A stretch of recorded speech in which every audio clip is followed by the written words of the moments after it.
Welcome to Botsurfer. We are going to set up a permanent menu for your chatbot. You can add up to 3 hierarchical levels with 5 cells each.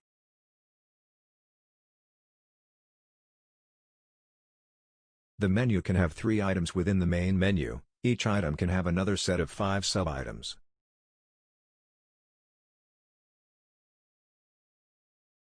Every item has an action. It could open a sub-menu, reply with a scenario, or open a website.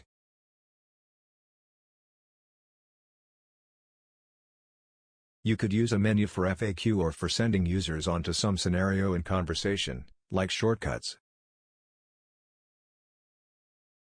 If you are missing a scenario to send users to, just go to Conversation Scenarios and create it there, then you could link the scenario in the menu.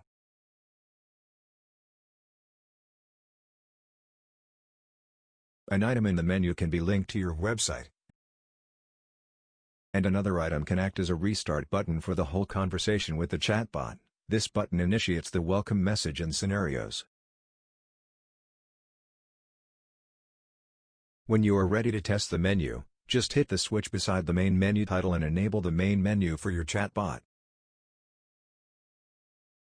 Push the Publish Changes button whenever you do some change in the main menu. Now go ahead and test your new menu in Messenger.